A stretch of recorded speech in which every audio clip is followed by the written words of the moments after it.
Hi, my name is Haley Earls. This is my sister Kylie.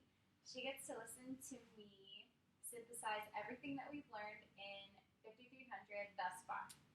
So during week 2, we learned about motivation in students. There are two different kinds of motivation. There is intrinsic motivation and extrinsic motivation. Intrinsic motivation occurs when a student is doing something because they like the task, because they generally want to do well on it, because they enjoy the task or the subject.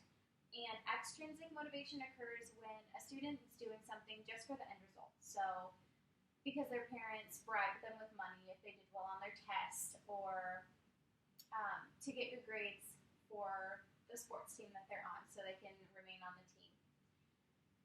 And both types of motivation are useful in the classroom, just in different ways.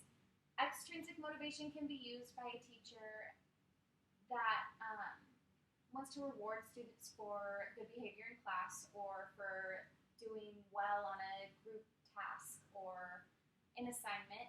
And ultimately, intrinsic motivation is the most important in a student because it comes from within themselves. And if they genuinely want to do well, then I think that that is the most important type of motivation that they should have, and that will just help them even more do well in school. Then we learned about mindset. So mindset is just as important as motivation. There are two types of mindset, just as there are two types of motivation. There is a fixed mindset and a growth mindset. So if a student has a fixed mindset, they believe that they aren't going to do well in their math class because they've never been good at math and that's just not their best subject. So they don't really need to put in as much effort as they maybe should or they can.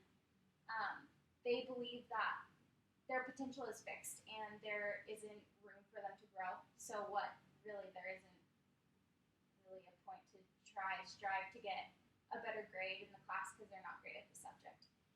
And a growth mindset is in a student who believes that they can succeed and they're going to strive to succeed, and they want to continue to strive in learning and gaining knowledge and doing as well as they can in their classes, no matter how hard the class is, even if it's not their favorite.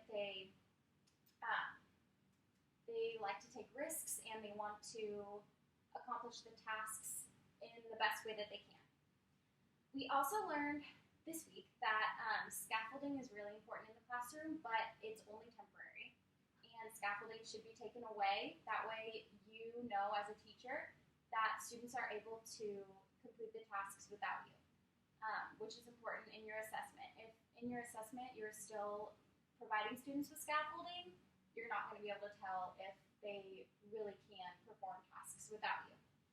So we learned about scaffolding strategies in a cute little clip art graphic. There is use of first language, read aloud, modeling and gesture, intentional small group or partner work, sentence structures and starters, connection to background knowledge, graphic organizers and visuals, and realia.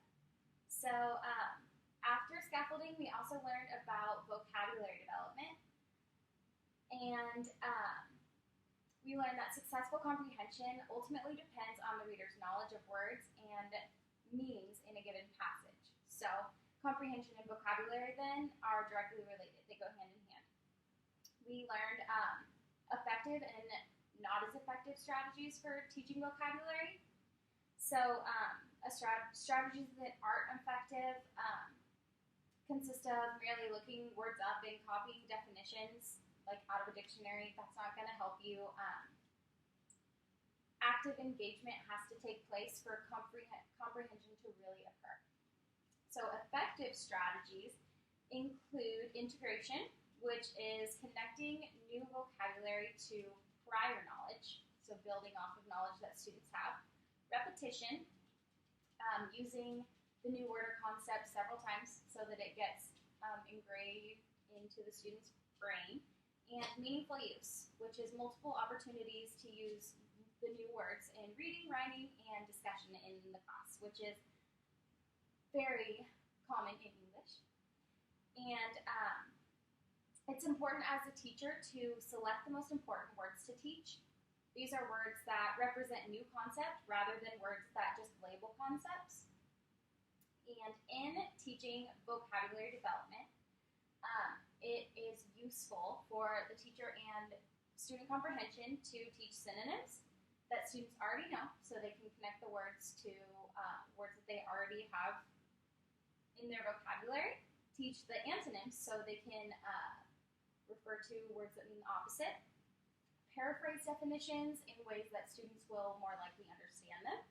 Provide examples of words and concepts. Provide non-examples, which is similar to antonyms. And ask for sentences that confirm students' understanding of a new word. So they put the word in their own words in a sentence that they create. And also word sorting, we learned, is very useful.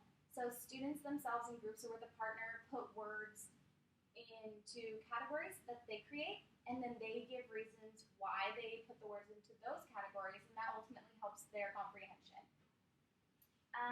In assessment, teachers should make distinctions between words that should enhance a student's repetitive, receptive vocabulary, and make words that should enter a student's expressive vocabulary when you're assessing development.